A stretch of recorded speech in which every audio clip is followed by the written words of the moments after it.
Thank you, Clark, and warm welcome to everyone to this joint meeting of the Education and Health Committees on Children's Mental Health Week. I'm delighted that we're able to do this today and delighted that we'll be welcoming the Children's Commissioner for Northern Ireland. Agenda item 1 is apologies. Can I ask if we're aware of any apologies? Chair, we have apologies from our Deputy Chairperson Pat Sheehan, from Robin Newton, from Robbie Butler, and from Colin McGrath from the Health Committee that I'm aware of. Okay. Thank you. Chair, Okay, Dan Hilbert-Crossan has a few technical issues. He's joined as soon as he can. No problem. Thanks for that, Justin. Okay, members, then I move to agenda item 2 and our main briefing today from the Northern Ireland Commissioner for Children and Young People on children's mental health and wellbeing. Can I refer members to a briefing paper from the committee clerk at page 2 of the meeting pack? Suggested questions at page 2 of tabled papers. A briefing paper from the Children's Commissioner at page 3 of the meeting pack. A further briefing paper from the Children's Commissioner at page 4 of tabled papers, and correspondence from the Minister of Health on child and adolescent mental health services at page 12 of tabled papers. Can I give a really warm welcome today to Kula Yasuma, the Commissioner for Children and Young People, Mairead McCafferty, the Chief Executive of the Commissioner for Children and Young People, and Christine Irvine, Senior Policy and Research Officer at the Commission for Children and Young People. You're all very welcome today. I'm really glad we're able to do this joint meeting of the Education and the Health Committee on such an important week, Children's Mental Health Week. So, Commissioner, I'll hand over to you. You'll have up to 10 minutes for opening remarks. Thank you. Thank you very much, Chair. And just to say how pleased we are that you've got this joint committee of education and health meeting this week on Children's Mental Health Week, and how important it is that you do that, because if we're serious about improving children's mental health, we have to do that across a range of systems, with education and health being at the forefront. So really, really pleased that you've got together to hear our take on what's going on. So my 10 minutes starts now, Chair, just to say that. So as you all know, and we've spoken to both committees in the past about this, in 2018, NICI published Still Waiting, a rights-based review of mental health services and support for children and young people. Children's mental health has been one of my priorities since I became Commissioner in 2015. Still Waiting made 50 recommendations across 8 thematic areas, including the need for the system to work together in a better way, for greater support for adults working with children and young people, easier access to service, and improved types and range of services available.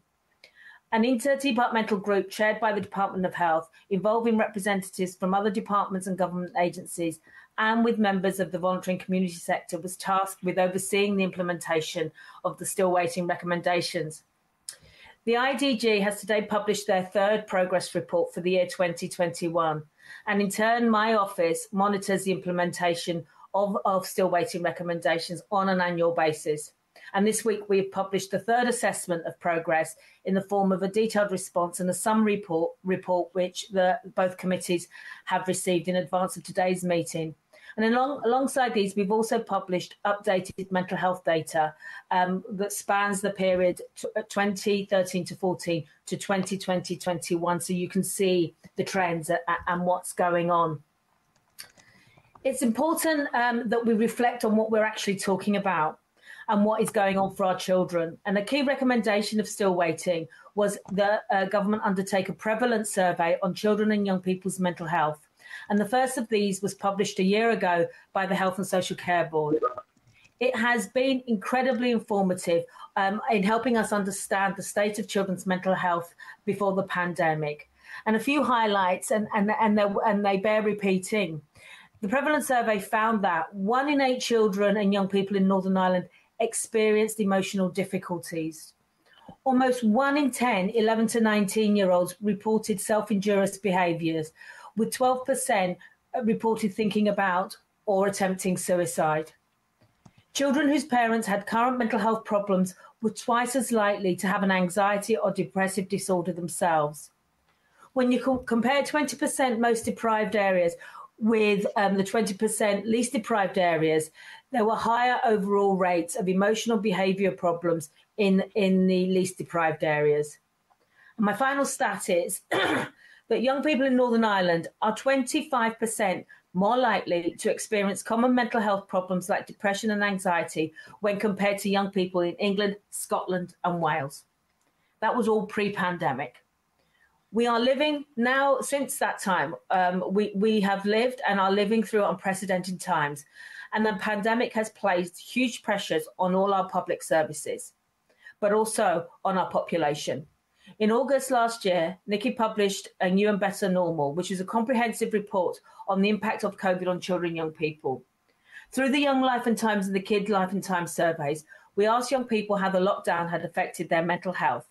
And we found that 41% of P7s and 52% of 16-year-olds said that it had deteriorated.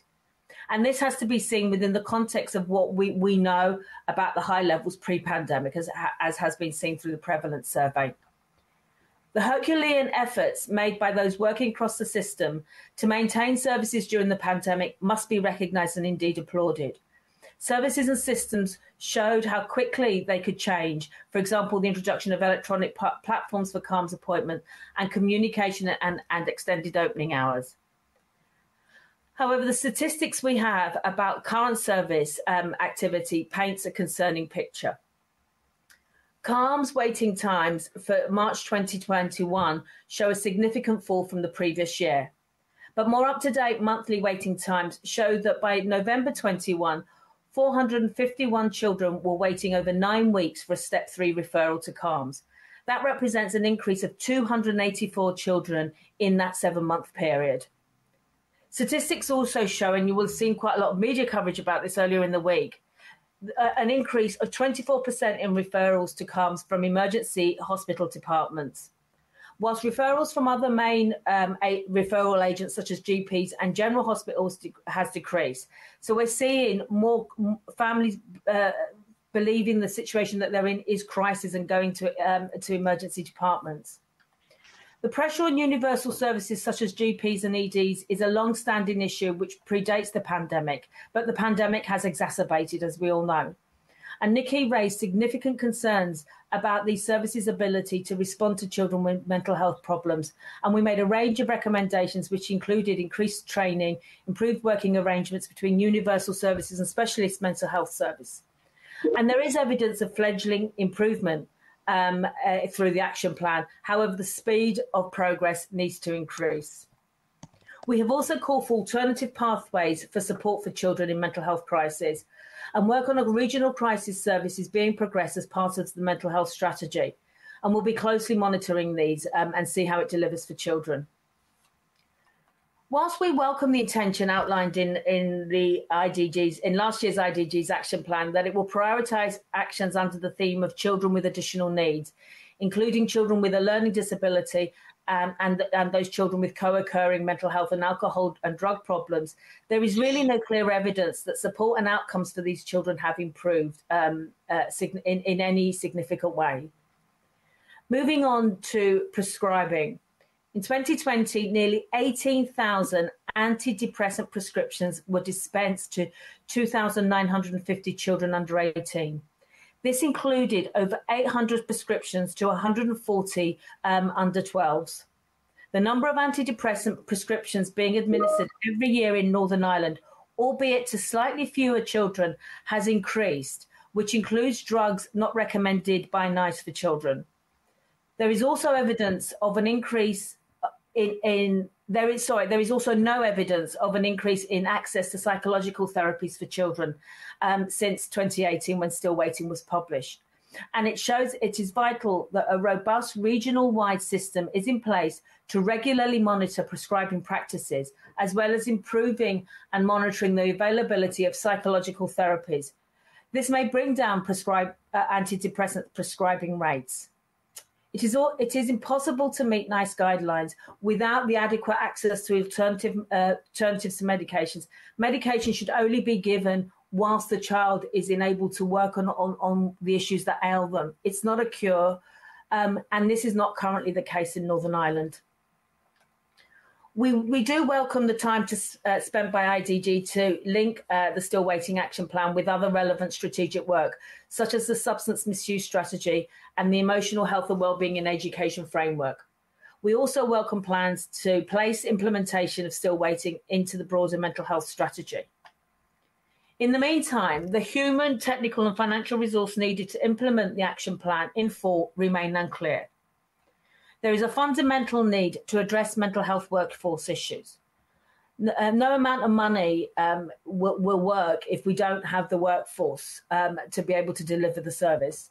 The Mental Health Workforce Review, which is due to be completed in August this year, is inextricably linked to the effort needed to fully realise a comprehensive mental health care system for children and young people. And we're looking to see the actions needed to recruit, retain and train staff required across the step care model being put in place for CALMS. I also welcome, and of course I do, the plan to incrementally increase CALMS funding from 2.5 million in 2022-23 to 7 million in 24-25, in line with the commitment made in the mental health strategy.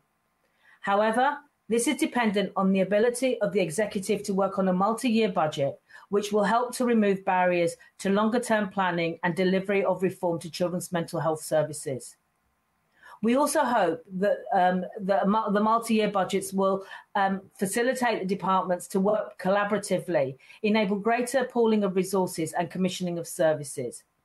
The recent joint recurring funding of the Emotional Health and Wellbeing and Education Framework by DE and DOH is a good example of cross-departmental outcome-focused programme delivery and what can be achieved when there's good collaboration and cooperation.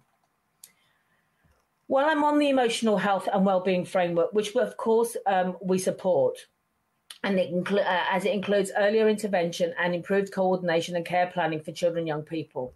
However, we are concerned about delays in establishing, for example, the primary school counselling service, Healthy Happy Minds, with a range of operational issues beginning to emerge. And these need to be addressed to ensure that all primary school children can avail of the support that is available under this scheme, particularly those children with special educational needs and those in the Irish medium sector.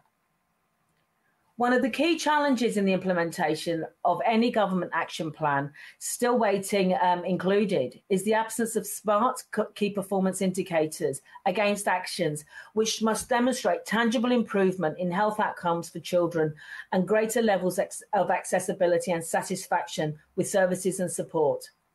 And that brings me to direct engagement with children and young people. The DOH and IDG welcomes the need to improve engagement with children and young people on all levels. The IDG and DOH recognise the need to improve engagement with children and young people at all levels, and this includes the actions being taken to create services that meet needs and expectations. However, more can be done to strengthen engagement with young people in a planned, coordinated and sustained way. And the newly formed Youth Assembly in Stormont may be able to help both committees build on the work that the Education Committee did last year with young people themselves. I'm at my concluding paragraph, Chair, so you'll be pleased to know I'm getting there. There's also been a marked improvement in our attitude as a society to children's mental health and well-being. And I do believe there is a real impetus to improve the situation. Solutions have to be across all ages and involve all systems and stakeholders, including voluntary and community sectors. And as we approach the final monitoring report in 2023, we wish to acknowledge the commitment and seriousness with which government, particularly the Department of Health, continues to show in implementing the Still Waiting Action Plan.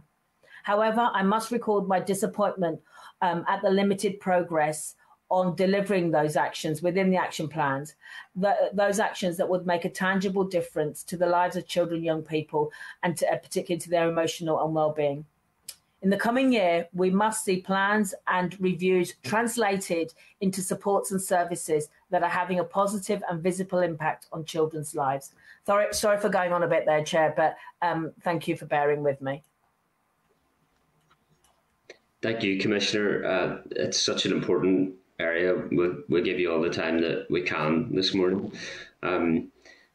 Members will have a range of questions to that extremely comprehensive update, for which we're very grateful, and some really stark facts and figures and testimony in terms of the state of child mental health in Northern Ireland at this time. And if members wish to start indicating for questions, I'll bring you in. But while members are doing that, Commissioner, just one brief question from me. Obviously, you have done superb work in platforming the state of child mental health and the actions that need to be taken to properly support services available to them. You've done a lot of engagement with young people as well, in particular around the Elephant in the Room campaign and recommendations that would have come from that youth-led report. Could you give us an idea of the extent to which the Northern Ireland Executive, the Department of Health, are incorporating youth-led recommendations for child and adolescent mental health services? That's a difficult question to answer. I think it's fair to say that both department and across both the departments, that they are engaging with young people. But as I've said throughout my comments, but also in the Still Waiting, it's how they translate into actions is the challenge. So I do think we're in a better place in listening to young people. I will say some of my frustrations around that piece is the roundabout. Young people saying the same thing, young people repeating their concerns, their worries, their fears, young people giving very tangible responses about and advice about what needs to be done. You can see it in the Elephant in the Room. You can see it from Pure Mental. You can see it from Crisis Cafe. You can see it from my own young Nikki's youth panel. But that it doesn't always go that much further. So we are on the first few rungs of that ladder to engaging. But what we need to start seeing is implementation of the actions and not having the same conversations again and again and again with young people, because it's deeply frustrating for me listening to that, and I know I speak for Mairead and Christine about that as well. So you can only imagine what it's like for those young people. So it's what all those young people said to you last year at that phenomenal evidence session that you had. Where is the evidence that that's been taken on board in government? And we're not there yet. We've seen the words, we haven't seen the actions as well as we should do, in a nutshell, in a very big nutshell. Thanks for that, Cuala. Can I bring in then Paula Bradshaw, MLA, please? Thanks. Good morning, everyone. Thank you, Chair. And thank you for the presentation this morning. I'm going to raise an issue I think I raised with you the last time, Cuala, you came to Health Committee, and that's around eating disorders. I had a very distressing conversation with a parent last night whose daughter has, got a very acute eating disorder, but it's based on control as opposed to image.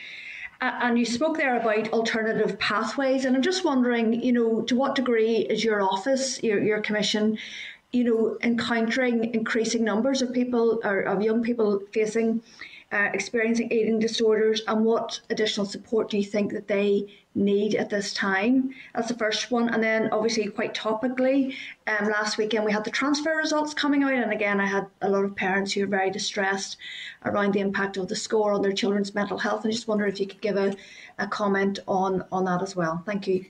Okay, so thanks, Paula. So I'm going to before I hand over eating disorders to Mairead or Christine, I will say something about transfer.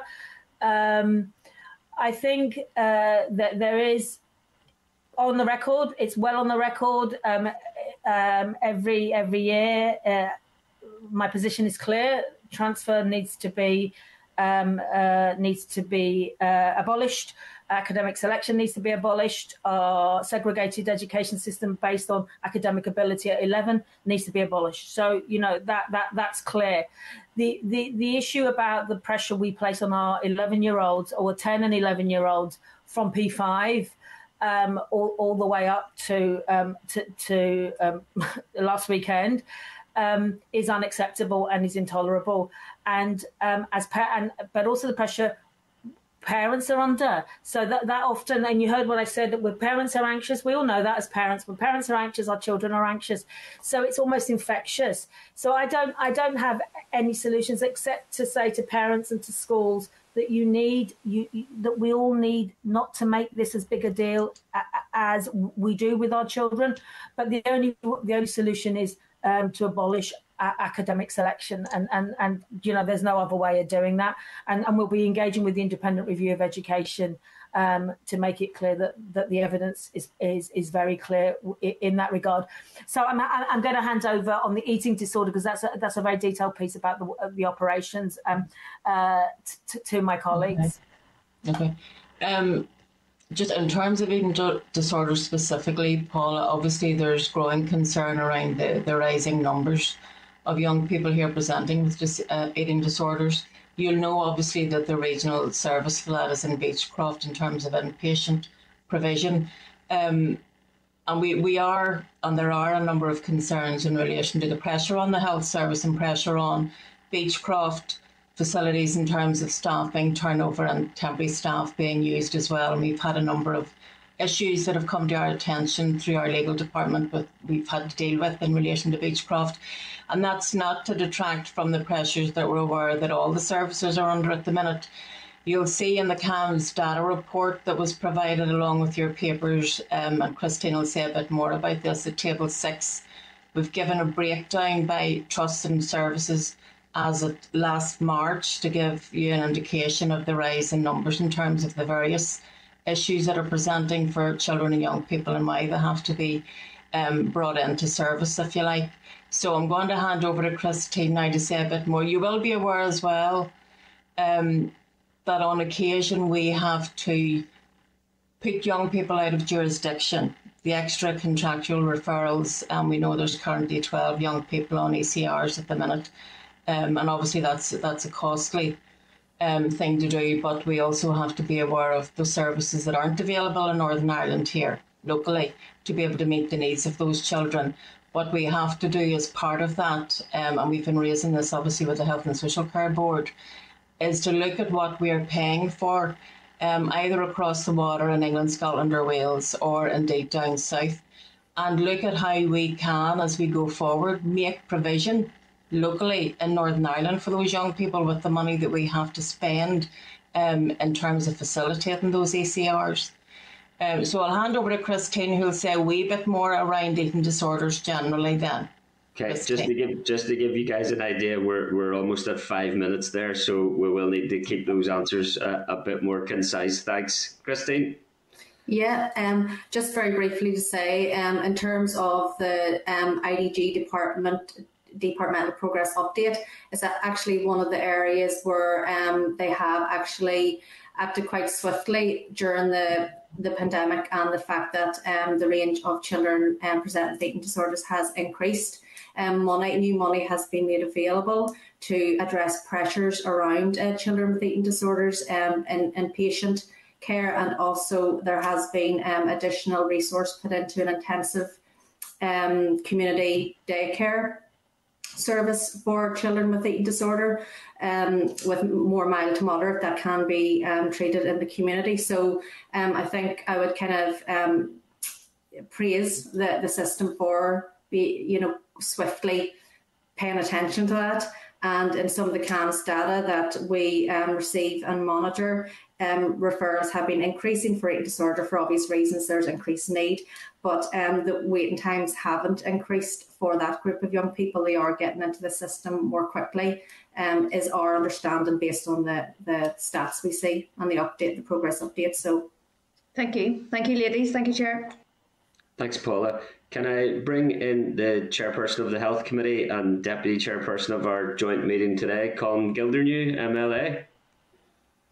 Yeah, Gormayaga Chair, and apologies to everyone. I'm not sure what's going on. I have not been able to get onto my system, so I'm only on the phone. It's quite limited. I can see a couple of people, but thank you. So I'll go briefly anyway, just to say that CAMHS has been a particular concern for the committee, and indeed we have asked for monthly updates from the department in terms of what's being done to address those issues. But can I ask you what your assessment of the impact on waiting lists is on children, or is having on children, and also what resources do you think it would take to address those waiting lists? Thanks, Chris. Thanks, Scott. So that's the $64 million question, and it may be $64 million that we need. That is the big question. You know, the longer a child has to wait for, the longer any of us have to wait, particularly a child or young person has to wait for a service, the more their situation deteriorates. Hence our high prescribing rates. So as I said earlier, it does need a significant investment in resource, but that's only going to be possible if it has the staff with which to carry out the service. CAMHS and community-based services, whether run by the health system or whether run by the voluntary and community sector, will need to have a stable and sufficient workforce to be able to deliver on the actions. But on a very tangible, and I was in a school on Monday and we discussed these very issues. On a very tangible issue, one thing we can do is maybe ensure partnerships and commissioning of services in the community and ensure sufficiency of services in schools, both. So I'm talking both in community and in schools, so that we can pick up the early warning signs. We can identify them. We can signpost children and their families to those services, so that it doesn't need a referral to Step 3 CAMHS. And it's still unclear how effective those partnerships with the voluntary and community sector are, Colm. So my thing is, there is a big job of work to resolve what's going on with CAMHS, but also there is another more achievable piece to be done upstream to prevent young people ever needing CAMHS, and that is around partnerships, sustained funding of the voluntary and community sector, and also supports for schools so that they can quickly refer young people onto services in the community, and that because they're not qualified to do that really in-depth piece. So that there are a couple of things, but the workforce piece is one of the biggest ones for CAMHS for us, I think. Thank you, Chair. Thanks, Colm. Can I bring in Harry Harvey, MLA, please? Thanks. Okay, and thank you very much, Chair. And good to see you again, Kula and Christine and Mairead. Good to see you with us again so soon. First, I was initially going to ask you, Commissioner, had you seen a change in the mental health as yet, obviously as a result of the still waiting system, but with reporting to us there of the 24% increase in referrals to GPs, obviously, I mean, with the pandemic and that. So basically, I mean, what I would ask you is, would you say that still waiting, as published in 2018, has been useful or invaluable to you at going through what we're going through at the minute? Well, I think, thank you for that question, Mr. Harvey. I think I'm very proud of Still Waiting. I'm very proud of the work that we did, of the work that we did with children and young people, the work that we did with parents, of how we identified actions. There's a lot of talk about we need to improve mental health services. What we did in Still Waiting is deliver recommendations as to how that would be done. So I am very, very proud of the work that Mairead, Christine and the team did to make that happen, to produce something that was authoritative and comprehensive is not the right word, but that was authoritative about the way forward, but also that had the support of children, young people, families, and the professionals involved in the system, as is evident from the response at the launch, but also from the Department of Health, ensuring that it's implemented. So I'm very proud of the fact that the Still Waiting recommendations are alive, that the government, which is my job to advise government, the government have taken them seriously and are trying to implement it. Am I proud of the difference it's made to the system? Not yet, is the question. I'm not, but I think from Nikki's point of view, we've done the very best we can do. We have continued. We monitor. We publish monitoring reports to say, and this is one such monitoring report to say to mark government's homework, and that's our job. And hopefully, this time next year, when we publish the final monitoring report, we will be able to report on more tangible progress. Yep, excellent answers, much appreciated. And you say you've done your third progress report, so obviously you'd be content that it's going the right way. But would you say that there'd be any changes that would be needed to be made in relation to what's happening today? Would it need an update or anything? Yeah. What do you mean? What's happening today? Sorry. Well, in light of the pandemic, with the referrals being up and all, Yeah, yes, absolutely. So the still waiting and its recommendations are within the progress report are within the context. So the IDG have updated how they're responding to recommendations within still waiting in light of the pandemic, in light of the increased pressures, in light of the workforce issues. But that's also why we are content that still waiting will move into the mental health strategy. So it's part of the bigger piece for reform. It doesn't sit outside the wider reform piece for mental health services. Yep. Okay. Thank you, ladies. Appreciate it. Thanks, Chair. Thanks, Harry. Can I bring in Nicola Brogan, MLA, please? Thank you, Chair, and thank you, Cuala, Mairead and Christine. It's great to see you here this morning. I suppose, as you know, yourselves, like the Education Committee, have had a lot of focus on children's mental health and wellbeing, and we know the huge concerns are around that. So it's great to have you here, kind of raising that again, especially on Children's Mental Health Week. So we do appreciate that. As well, we know that the Finance Minister released a draft budget out for consultation, which was to prioritise health, to tackle cancer waiting lists and mental health waiting lists and other waiting lists. But we also know that that is now in jeopardy because of, I suppose, the political landscape and the resignation of the DV's First Minister. So can you, Cuala, or can you give me your kind of opinion on that there, how you think that's going to impact children and their mental health, and the fact that this budget likely won't get through now since we know the executive can't make decisions. So how do you think that decision is going to affect children, young people and their mental health? Right, Nicola, I'm sorry, I'm finding myself getting quite emotional thinking about it. Sorry. I'm a woman of a certain age, so I cry at the drop of a hat. But this is making me quite emotional because when I've been Children's Commissioner for nearly 7 years, we've had 3 years of no government and 2 years of pandemic. And what that's done to our children and young people and our whole community is worrying. But their resilience has been remarkable through this. Their resilience and their ability to smile and joke and get on with the business in hand, whether that's education, whether that's their sports, whether that's being with their mates, is remarkable. In the short term, not having a government, and as Children's Commissioner, I'm apolitical, so I make no judgment on the political context.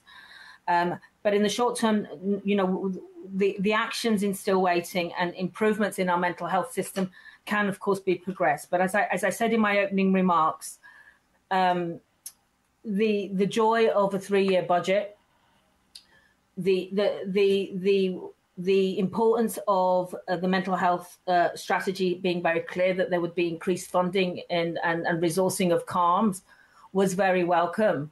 So in the medium to longer term, for that to be put in jeopardy is very worrying. And I have said it. Said this at the beginning of the week. Northern Ireland and the children of Northern Ireland are best served by local politicians who've been elected by local people. So I'm gonna leave it at that. So we're okay.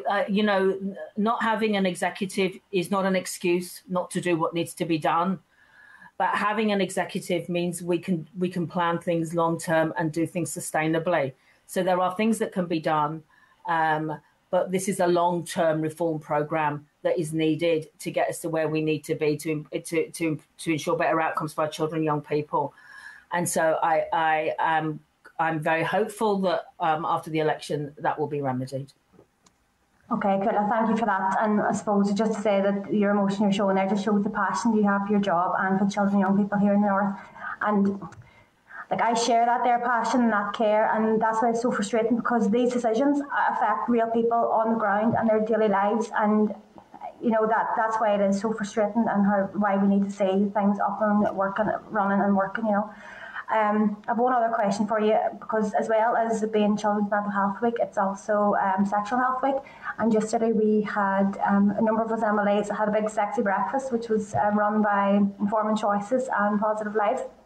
And one of the main topics we discussed was about RSE in schools, so relationship and sex education in schools. And you know, I have been calling for a long time for RSE to be made mandatory and to be like a consistent approach throughout schools and throughout the curriculum, and for it to be fact-based and age-appropriate and all those things inclusive that we've discussed before. Can you tell me if you have had any engagement with the Minister on this here, or where your views are, what your opinions are on this topic, please? In a nutshell, yes, I do think the curriculum, there should be a compulsory curriculum for RSE. It should be mandatory and it should be age appropriate across primary and post-primary. I haven't engaged directly with this minister on this issue, although it's on the agenda for our upcoming meeting. I have engaged with the previous Minister for Education and with the Secretary of State because of the Executive Formation Act and the clause in that, which is yet to be enacted. So my views and the views of Nikki are very clear. Not to have a mandatory curriculum does a disservice to all our children, regardless of whether their gender. And if we are serious about a strategy against violence, of violence against women and girls, then that education and the curriculum has to be a core part of that. And that's what we'll be saying in our engagement with the departments with regards to that. Thank you for that, Kula. As you know, I completely agree with all that sentiment. Listen, I really appreciate that. And again, thanks for fighting so hard for our children and young people. We all do appreciate that. So thank you, and thank you, Chair. Thanks, Nicola. I haven't seen you be as emotional as that very often, by the way, Kula, so that speaks volumes about That's because I'm normally shouting at you. Well, it speaks volumes that the Commissioner for Children and Young People for Northern Ireland has been affected in that way by what is going on at this moment in time. I'm not going to draw you into the politics either, but I just think it's worth noting that, you know, the office bearer who works tirelessly for children and young people, who is most connected to children and young people, has been affected to that extent by some of the decision making that is going on at this moment in time. One of the key feedbacks that the committee received from one of our engagement sessions with children and young people about what could be done better to support them during this time is that government takes responsibility for its actions. I think we need to see more of that at the very least in relation to what's going on at this moment in time. Thank you. Thanks, Nicola. Can I bring in Diane Dodds, MLA, please? Thanks.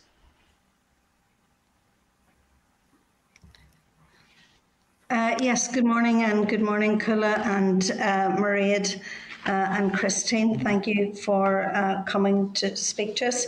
My question is really around, well, two questions really. One is around the formal versus informal interventions. I have been speaking to a lot of school principals lately, and the indications are that in school there is a lot, and this is at primary and secondary level, that there's a lot of anxiety for children, and that children have, you know, they manifest that anxiety in different ways. So it sometimes can be behavioural, sometimes it can be very closed emotionally. It's a very, very difficult thing for children to deal with.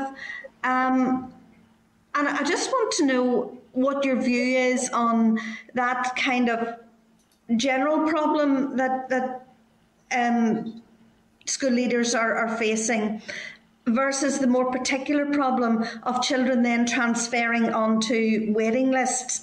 And it seems to me that some schools, from the experience I've had, some schools have used their Engage money in different ways, and some have employed counsellors, which has been very effective. But those are only 6 weeks programmes and not at any great length. And if we're to give that emotional help that I think we need, which is more informal, to stop us getting to the waiting list stage, I think we will need to increase that in the education budget so that emotional health and well-being is part of that allocation. It's just my sense of it. And that's the first one. And the second one really is around waiting lists. Waiting lists are not new, and COVID has really made them grow exponentially. And really what I want to know is, what are the practical steps? Are there short-term wins that you think that we can do? Okay, I'm going to hand. Thank you very much for that, and I'm going to hand over on the waiting list to Mairead and Christine, but I do want to talk about formal and informal and the prevalence of anxiety and school stress. But I'll hand over the waiting list question to Mairead and Christine. Oh, sorry, Kula. I mean, I absolutely agree, Diane, in terms of the manifestation of the anxiety that children are experiencing in school is absolutely, it's there, it's evident, and as Kula's already been saying herself, when you visit schools and you talk to principals, and we know that a lot of principals already expressed their concern of the levels of anxiety. And in terms of the curriculum and in terms of embedding resilience for children and young people in our education system, absolutely couldn't agree more. There needs to be more resource, there needs to be more support for schools. And the emotional health and wellbeing framework in education is absolutely key in taking that forward. In terms of waiting lists, I'm going to hand over to Christine to give you some of the data on that.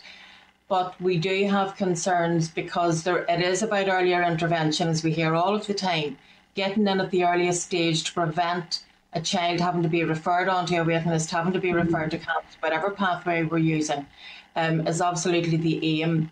But that will necessitate resource and education in our schools. So, Christine, can you say a wee bit more around the waiting lists? And I know that we've had concerns around the 9 and 13-week waiting times. Yeah, so sorry, Diane, just so that I'm answering your direct question, what was it specifically that you wanted comment on in terms of waiting lists?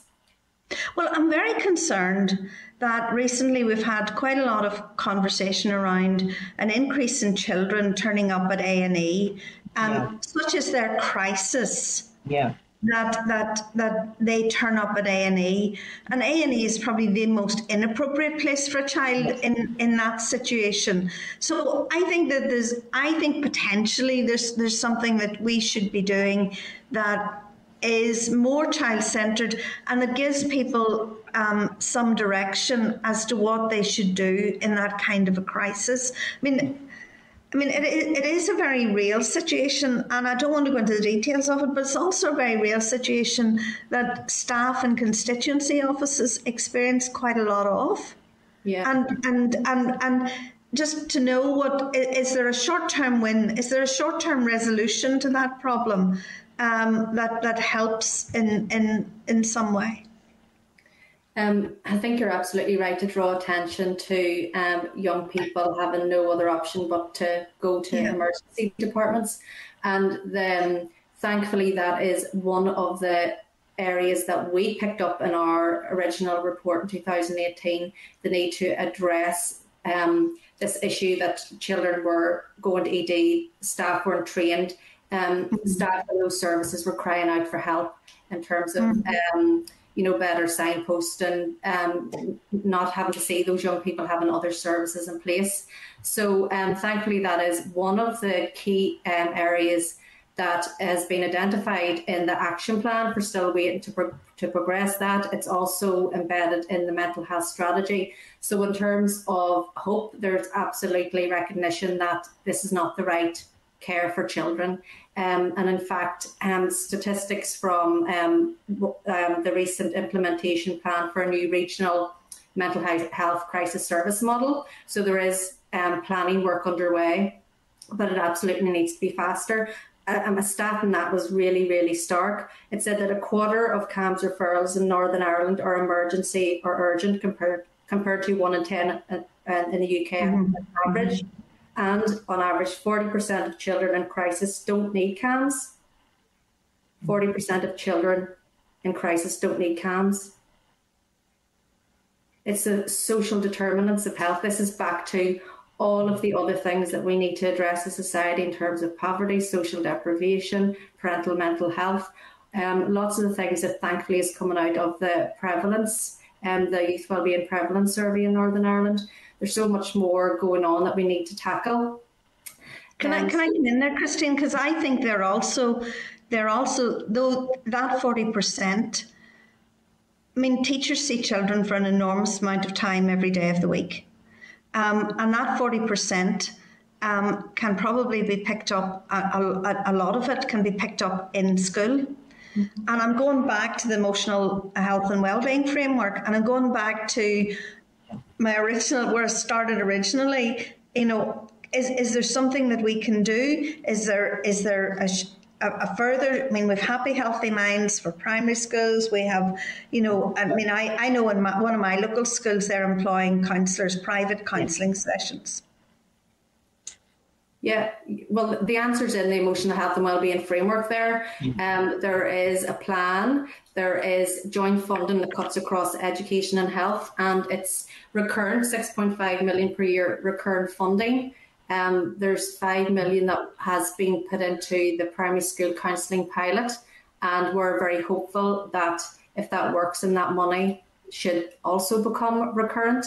I'm not here to talk for the Department of Health or the Department of Education, but it's actually one of the areas that we are most pleased with in terms of planning and funding is the emotional health and wellbeing framework. There's a lot of operational issues that needs to be addressed, particularly around, the primary school counselling and making sure schools are supported to embed those counselling services, that we have enough counselling providers to support schools. There's an issue around that at the moment as well, but it's one of the areas that is making progress, and we can see progress being made, albeit too slowly, and there's a range of issues that need to be addressed. And the other, just very quickly moving on, the other piece in the short-term jigsaw for that, Diane, is what I said earlier about schools. For those young people that need that little bit extra support, that schools aren't in a place to provide, whether the 6 weeks counselling, they need a little bit more, but they don't necessarily need CAMHS. They need to have a pathway into the community sector. Yes. Community. So I think we think there's still work to be done around propping up that side. Services in the community, run by the community locally, that schools that are quality assured, that schools can refer into when it's a little bit more than they can do within school, whether it's through their nurture rooms, their counselling, their mental health first aid, all the services that go into school. Schools are saying we still need, for those ones who need a little bit more, but don't necessarily need CAMHS. We need good services, and the mental health champion is very clear. An anxious child isn't necessarily a child with mental health issues. Yes. We can support an anxious child, a stressed child, but by not supporting them, it may leave it to develop into a mental. And that's one of the real key messages that there's from her, that there's a real continuum around mental ill health. So I know we've gone over our 5 minutes, but I always give Diane extra time. Don't you believe it, Killa? He does not. Can I just say, though, thank you very much, because I think that a lot of this, that therein lies the nub of the problem, that we could do so much more, and schools are doing great. And we have identified and we have resources for the problem. But I just think the bit that's missing is the bit you're talking about, Killa, the bit where it's Saturday night at 9 o'clock. What do I do? Yeah. And I think that's sporadic. It's good in some areas and it's not good in others. Yeah, that's absolutely right. We need consistency and sustainable funding. I'm going to start getting into the trouble with other members here. How much extra time I always give you, Diane? Thanks for that. Can I bring in Alan Chambers, MLA, please? Thank you, Chairman. Commissioner, just I want to refer to the age-old problem of bullying in schools, and I know it can impact very negatively on a child's education experience. It's something that we probably will struggle to completely eliminate from the school environment, but do you feel that it is an issue that we are getting on top of and eradicating as best we can? And the other issue is that due to all the reasons that we've been discussing this morning, that a child and their parents can't always immediately access just exactly when they need it mental health services for the child, that in many cases they are signposted to the internal school counselling, which is very well intentioned and I'm sure is very professional, and the people are well trained that give that counselling. But again, it's done in the school environment, and I wonder, does it create a circumstances, because it is in the school environment, that a child's peers may see them going for this counselling and put two and two together and know exactly what's going on, and that would actually become the subject of at the very least something to tease the child with, or indeed to actually delete the more bullying aspect. Thank you. Thank you. Thank you, Mr. Chambers. So bullying, I think, as you say, we can never eradicate bullying, but I think addressing bullying in schools legislation, which is in its infancy around implementation, should go some way for us to begin to understand it, for schools to be able to nip it in the bud, but also for the wider system to know what more support schools need and understand what's going on. So I think that's. I think there are measures in place, but we mustn't stop raising awareness on that. And the Anti-Bullying Forum does sterling work in that regard. Counselling in schools is a successful model, and I think it's universally agreed as a successful model. Now, it's important that children have a range of options for where they seek support. You know, one size does not fit all. You know, I need support in a different way to the way that you may need support. We've talked a lot with children and young people around the visibility of the counselling service and how schools support them to access that service in a confidential manner. And most schools have adapted to do that. And we have asked children and young people to come back to us where they feel that it's too obvious that they're accessing the counselling support service. But the other really significant thing that's happened is the destigmatising of mental health, of emotional wellbeing and mental health issues in schools. Because you're absolutely right, there is some concern that children will be bullied. But as we destigmatise that, as we make mental health services for children in school more visible and more normal, and it's okay, you know, it's okay not to be okay is a thing. We all have ups, we all have downs. Then that stigma of accessing counselling service becomes less of a concern, and we should see bullying deteriorating. But I look forward, but it is right that children have other options to accessing services in school. So some children who use CALMS say, I want my CALMS worker in school so I can just pop out of class, do my CALMS session and pop back in. Others say, no, I need it outside, I need it in the community, and we need to be able to accommodate both. But when we start looking at the monitoring from the Addressing Bullying in Schools Act, we should begin to see whether your concern is founded, and we should be mindful of that. But I want to assure you there's a lot of work being done in schools with regards to destigmatising, but also protecting children's right to confidentiality when they access healthcare. Chairman, I'm sorry I have to leave the meeting now, but thank you for facilitating this meeting, and thank you to the contributors for the very useful discussions we've been having this morning. Thank you.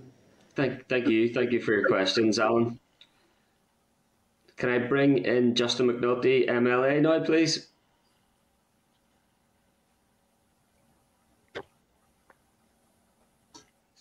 Sure, how are you? Cuala, Christine, Mairead, good morning, everyone.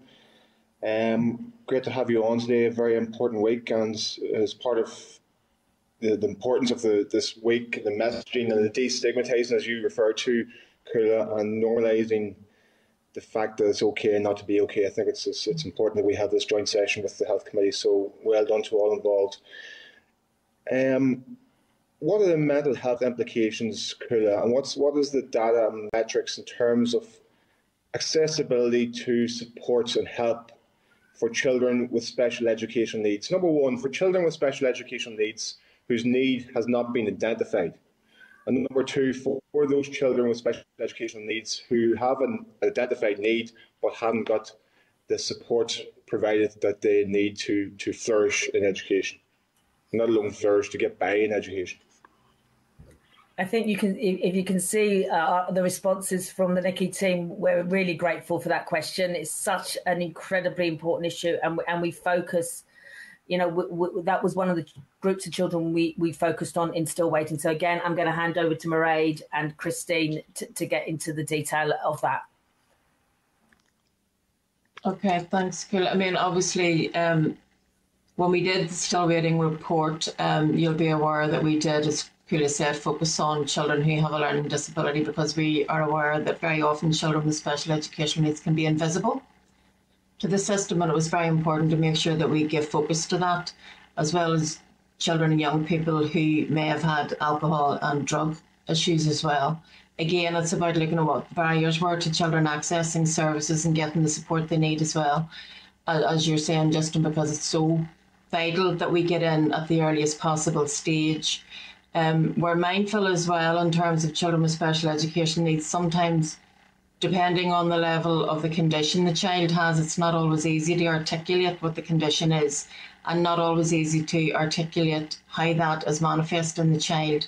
We did do a piece of work, and you'll probably be familiar with this, around the use of restraint and seclusion, which is linked to this sort of, in terms of how children's behaviour can manifest the inner turmoil they're experiencing as well. So that's an issue for us in terms of children with special needs at I suppose the more extreme end of the spectrum. In terms of the children with learning disabilities, Christine can give a wee bit more information on this as well. But as I say, the most important thing for us was about giving that profile and making sure that we focused and included and made visible children with learning disabilities in the system as well. Christine, do you want to add some more there about the learning disability cohort? Yeah. So as Mairead said, children with learning disability was one of the groups that we pinpointed and did some in-depth work with, and we engaged with young people who had mild to moderate learning disability, so that we were able to talk to them about their needs, what their needs were. And unfortunately, since Still Waiting was published in 2018, there has been little to no progress made with respect to ensuring that there's comparable emotional and mental health services for children with a learning disability compared to their peers without. So it is an issue that we continue to raise with the IDG. In all of our progress reports, we have been again reiterating the need to prioritise that group in particular. All of the statistics show that children with a disability are more likely to have mental health problems or emotional wellbeing problems. So we need to be thinking about those groups of children and not seeing them just as a child with a disability and providing generic services. But we need to be thinking about the specialist emotional wellbeing and mental health supports that group of children need. Unfortunately, we aren't seeing the progress there. We're seeing frameworks being developed, but unless the services exist within which those frameworks can work, they're irrelevant. So sorry, I don't have kind of good news on that front, really. It's really sad. Children with all we sorts should of probably highlight the work of the South Eastern Trust in terms of ID CAM support. And there are models of good practice out there that can actually be used, and Southern Trust, sorry, and can be used and replicated across other trusts as well. We know that that's being looked at currently, which is encouraging. We don't want to say that everything is negative. We're also mindful as well of some of the counselling provision includes children with special educational needs, and in terms of the needs of the child, that the counsellors will be responsive to that in terms of the various therapies and in terms of the various interventions and approaches that they would use in terms of engaging with children who might have special educational needs as well. So again, it's not a totally negative picture, but as Christine's saying, way to go. We still have a journey, we still have to get there in terms of making sure that some of our most vulnerable children and young people are given that visibility as well. Yeah, well, it's good to hear that there are models of best practice, but models are not enough. It should be universal. And I think that there are children who are struggling, and children with dyslexia, which hasn't been identified, and the knock-on impacts, and not just dyslexia, all those children with different abilities, where there are challenges around education, they're not getting the support that they need. There's a knock-on for their family, for their community even, which creates a downward spiral for not only the child, but for others as well. So it's something that needs to be addressed and tackled. And I know you are endeavouring to do everything you can to move things forward in that regard. So listen, thank you very much for your evidence today. And also, thanks for that, Justin. Just a reminder also that to ensure that services and supports are available in the language that the child is most comfortable in, whether they're particularly newcomer children who are yet to be proficient in English, children who use sign language as their form of communication, and children who are educated in the Irish language. That those services need to be accessible. Services need to be accessible to them, and we know that the children, even though we're talking about universal service and improved services in schools, we know there's still a way to go to making sure that all children who need them can access those services. Yeah. Thank you. Thanks, Justin. Okay, I think that's all members that wish to ask a question. Can I say a huge thank you to Christine, Mairead and to Cuala for the amazing work that you're all doing on behalf of children and young people, particularly in relation to mental health and well-being. I wasn't going to ask you this, and I will try to ask it in as fair a way as possible, but given this is a significant joint meeting of the Education and the Health Committee today, and it is a platform for you to speak on behalf of children and young people, is it worth making some comment with regards to what impact not having a First and Deputy First Minister, and what impact not having prompt formation of an executive and a programme for government after the election could potentially have on children and young people in Northern Ireland, Cuala? I'm not going to cry this time, Chris, and I think I've said everything I can say about that. I'm not countenancing that after the election there won't be an executive or an assembly. That's unconscionable, I don't belittle the reasons why we're in this position, and that's not for me to comment on. But what I know is that we have a unique situation in Northern Ireland. We have a unique education system. The way our health and social care system is set up is unique to Northern Ireland. So we need reform across all those areas, and reform can only happen with politicians and our executive and our assembly working effectively together. So I am not countenancing that we will be without a government this time next year. Hear, hear. I agree with that.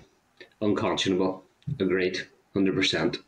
Cuala, Mairead, Christine, thanks again. Thanks so much. Brilliant for children and young people in Northern Ireland to have the advocacy and the expertise that you bring to bear on their behalf, and we wish you well with all that ongoing work. Thank you.